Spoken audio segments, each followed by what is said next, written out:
Hello guys, this is my last weekend of jobless day in Germany.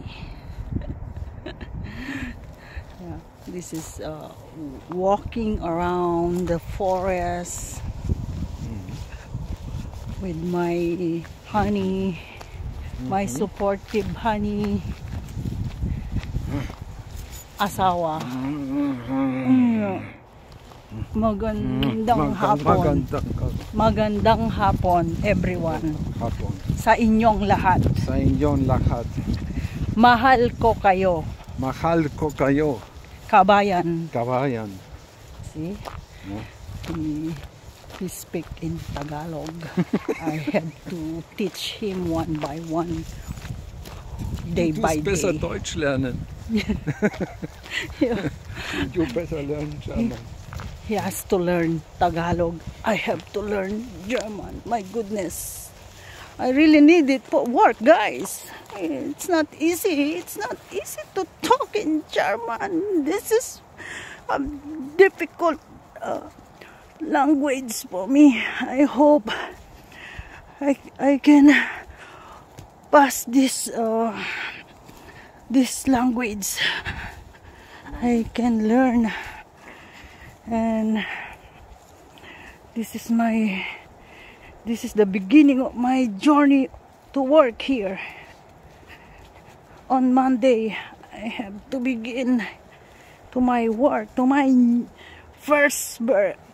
very first time to work here in Germany. Yeah.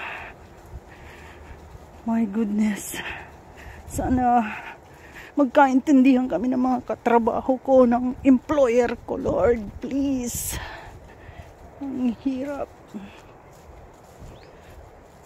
What's that? Uy, small mouse. Yeah. Oh, sana, Lord, maipasa ko. Yeah. Sana po, Lord, malagpasan ko yung mga kung training man ito. Sana maging regular employee ako ng KFC dito, kasi yung factory na pinuntahan namin dati, my God, malayayari agad ang buhay ko doon. Ang layo-layo, grabing layo, 11.5 kilometers guys. Uy. Alam nyo, almost 1 week masakit ang katawan ko nung sa kakalakad. Ay, hindi kinaya ni Inday. Hindi na pabata. Patanders na kami guys. Kaya aanhin mo ang pera kung matitigok ka naman kaagad, di ba? Okay lang yung hinay-hinay. Basta malapit. Basta gusto mo yung trabaho. Hindi naman ako maselan sa trabaho guys, kahit ano, kahit taga-kudkud pa ng kubeta yan, walang problema sa akin, as long na binabayaran ka sa Pinas. Diyos mio, yung isang araw ko dito, ilang ano na sa Pinas, 1 linggo na. Kaya tiis lang para sa ekonomiya. Tiis lang guys. Makakamit din natin yung mga munting pangarap natin. Basta pray lang. Huwag tayong mayabang. Huwag tayong magmalaki. Huwag tayong manlait. Ganyan lang. Para lagi tayong gabayan ni Lord. Stay humble and focus sa trabaho. Focus sa pamilya. Huwag pakasosyal sa ibang bansa guys. Hindi pinupulot ang pera. Lahat hard worker lahat ng Pilipino sa ibang bansa guys. Hindi lang Pilipino, lahat ng dumadayo. Okay guys, malapit na kami sa bahay. Nag-walking lang ang mga pusang gala.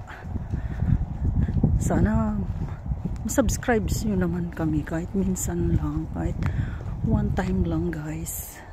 Mapagtiyagaan nyo yung aming vlog-vlogan Basta guys, one day kukwento ko sa inyo paano kami nagkakilala ni hubby.